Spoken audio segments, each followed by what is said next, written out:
Welcome to Wakanda. And even still yet there's got to be a bad wolf. So it's your boy, the Bad Wolf, giving a little respect to our fallen comrade. Thank you for the memories, and long live on the African nation, otherwise known as ancient Necropan or the home to Atlantis.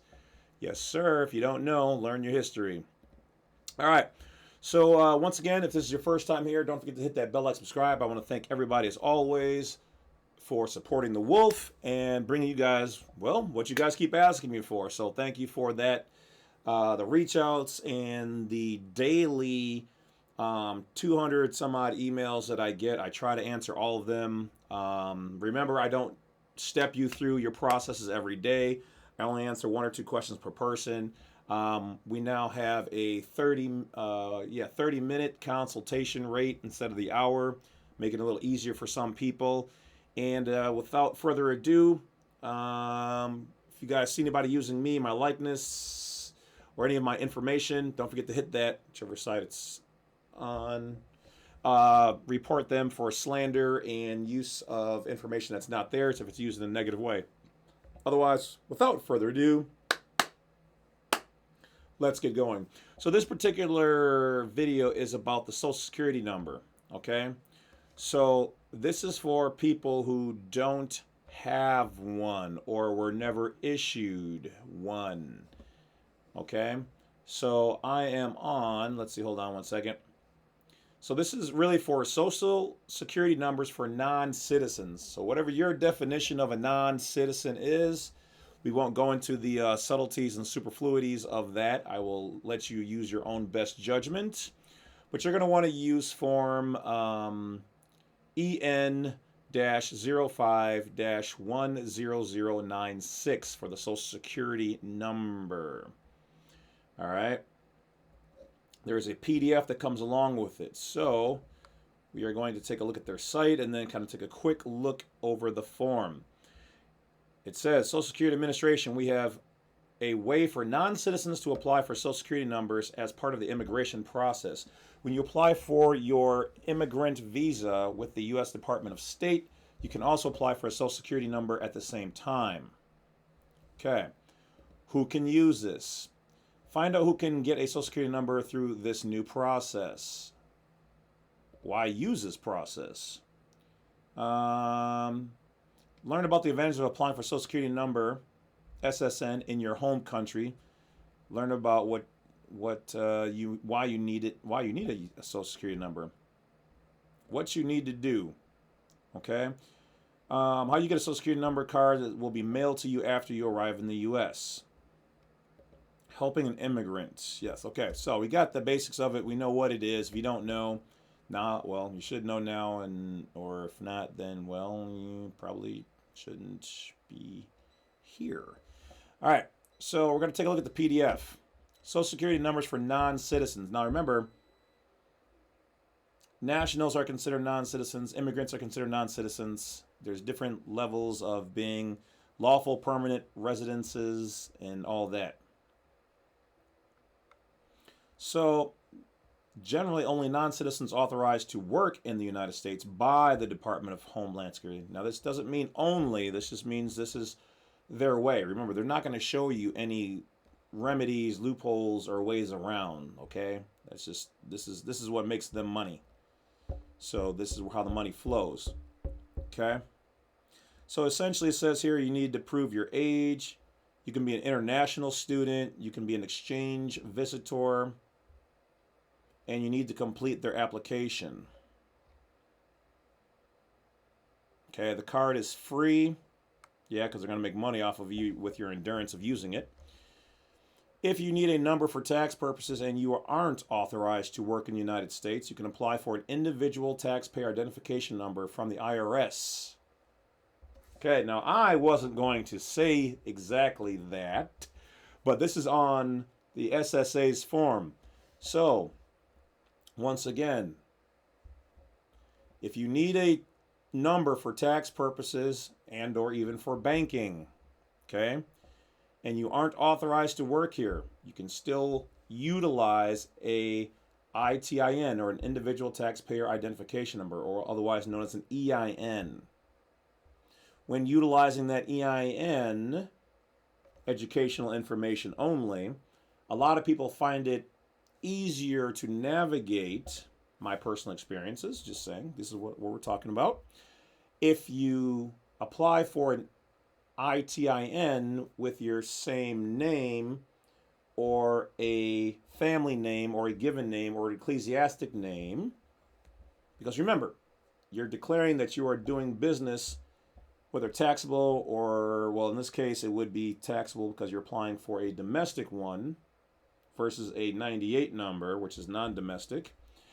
And you give them your name, and in this case, you will receive a taxpayer identification number as a corporation, which is a U.S.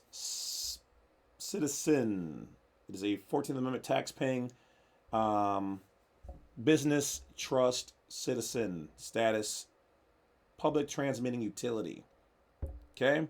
If a business or a government agency asks you for a social security number and you are not authorized to work in the United States, ask them if they can identify you in some other way. This is what their PDF says right from the Social Security Administration. In most cases, you'll be able to get the service or license you need without a social security number, but with a ITIN or an EIN. Why? Because the law states that a person can be looked at as a business can be looked at as a person. Social security numbers, from my perspective and some legal sources, are the same as EINs. They're merely different blocks of number that are classified differently, but the same overall conjunction of numbers. Okay? So, the form that you are going to need for the Social Security number. Now, for the EIN, that's a different process we talked about in a different video, so we're not going to go into that right now. Okay?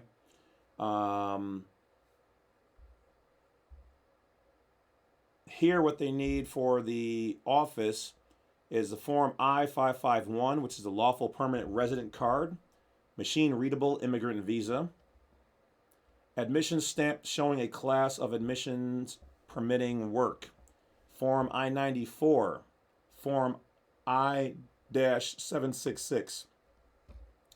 So essentially what they're saying is if you can find a company who's willing to hire you or sponsor you, you can get a Social Security number. Now, you can do your own research, but if a family member has their own business and they're willing to hire you here, might be something there. Work is work. Okay? So let's back up. That's right from the Social Security Administration's PDF 10096. All right. In the United States, a Social Security number is a 9-digit number issued to U.S. citizens, permanent residents, and temporary residents. So you are eligible to get this if you are a temporary resident, a permanent resident. Under Section 205C of the Social Security Act, codified as 42 U.S.C. 405. There you have it, people. There you have it, okay? So 42 U.S.C. of Section 405, Section C, section underneath that 2. The number is issued to an individual by the Social Security Administration as an independent agency. Hold on. Comma. This is an independent agency of the United States government. What does that exactly mean? It means that it says an independent agency of the United States federal government are agencies that exist outside the federal executive departments. What? Outside of the federal executive departments and the executive office of the president. This is what Wikipedia has to say. In a narrow sense, the term refers only to those independent agencies that, while considered part of the executive branch, hold on, just moved on me, have regulatory or rule-making authority and are insulated from presidential control, usually because the president's power to dismiss the agency head or member is limited, which means this is a private organization. They're independent, like your child support agencies and whatever else. They're not actually bureaus, like the IRS is a service, Internal Revenue Service, versus the Internal Revenue Bureau. Wow. Okay, although the original purpose of the number was for the Social Security Administration to track individuals, the Social Security number has become a de facto national identification number for taxation and other purposes. So what does de facto mean? De facto describes practices that exist in reality, whether or not they are officially recognized by law or other formal norms.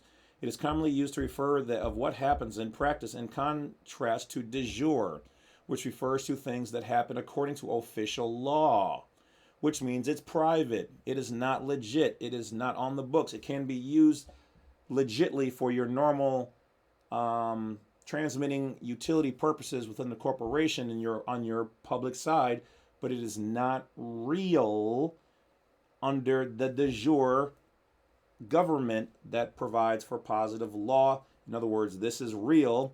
De facto means it is not of fact. De jure means real. There you have it. Okay?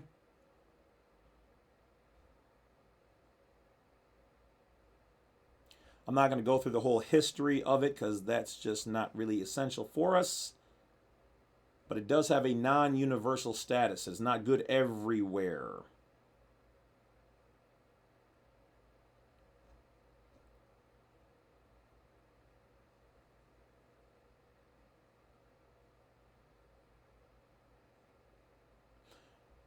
Types of cards that they issue. Persons of natural birth. This backs up the SS5 process when doing this. Persons of natural birth within the territorial boundaries of any of the member states. So if you have a natural birth within the boundaries of any of the natural member states of the United States of America. So a national.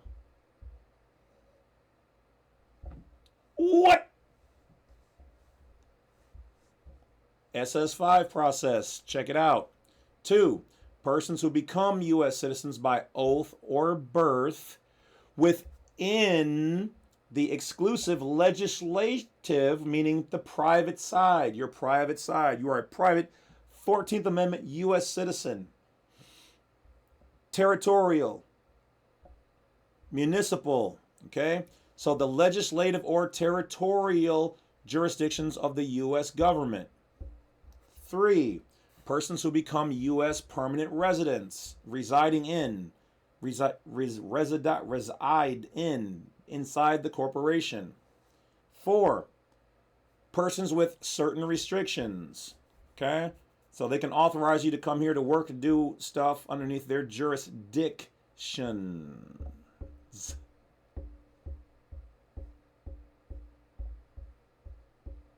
Okay, they go on to identity theft and getting a CPN, which is a credit protection number or credit privacy number, replacement numbers.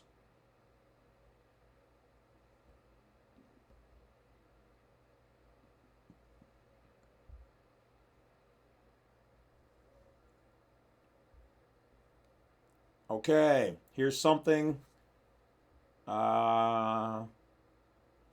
We'll just say this, okay? This pertains to another video. You can use this information as you see fit. According to this information within the Social Security Numbers Administration, okay, on the religious aspect, where a person has a demonstrable religious objection to a number.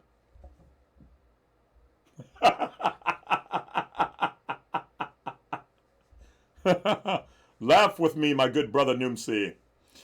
Such numbers, like in with Christianity, being adverse to the number may refuse by religious objection to said numbers for said reasons. That is all I'm going to say. But I will write this down to remember it for some other things.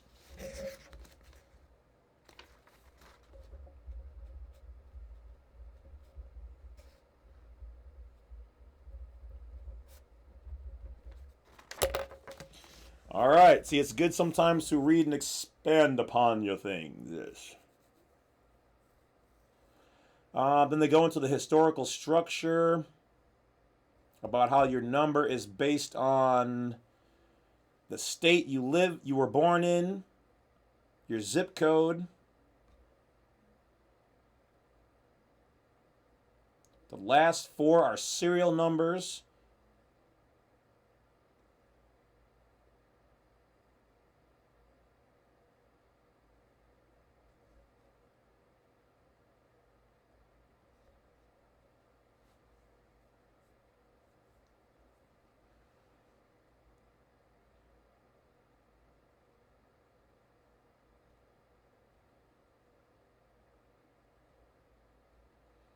Yep, so they've got a breakdown. So, for instance, they can tell what state you were born in. Let's see, let's look at mine here. Yep, that's right. If you were born in Illinois, your Social Security number starts with 318 to 361, and anywhere in between there. Wisconsin, 387 to 399. Alaska, you guys are all 574. Hawaii, 575 to 576. DC, 577 to 579. Oh, 676 and 679 not issued.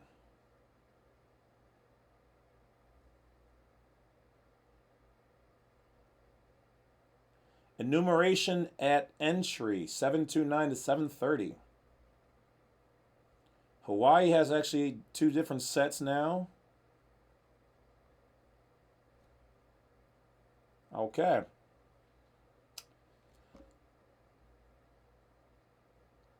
Says down here in references, the Amish reject giving Social Security numbers to get licenses. That is interesting.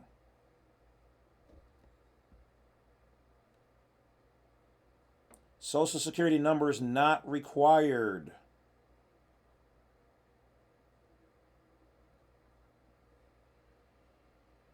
Wow, there's a lot of cases here.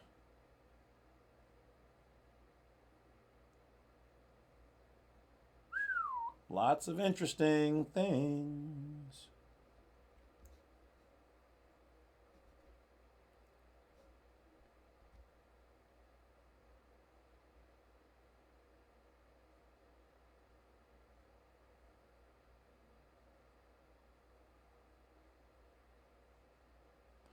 There's also something called the Death Master File.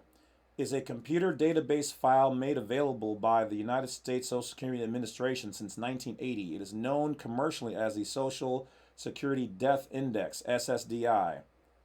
The file contains information about the person who's had Social Security numbers, and then it trails on. Interesting. Let's see what the...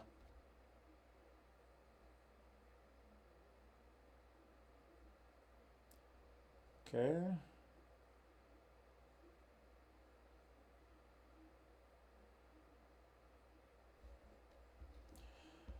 All right, guys, that's it. Now you know a little bit more than what you knew yesterday. Other than the old Social Security card used to say on there, not for identification message on it.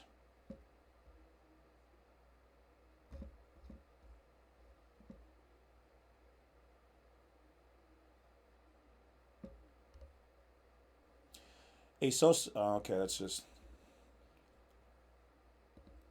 All right, that is it, guys. So welcome to the Wolf Den, and don't forget to hit that bell, like, subscribe. Let's get the numbers up. There's still a chance we could hit 50 by the end of the year. That would make me personally happy. Yeah, but if not, it is what it is. So I will talk to you guys later. Enjoy your days. Enjoy the weather. If you like the snow, because I know it's cold here. And I'll talk to you guys later. The Wolf is out.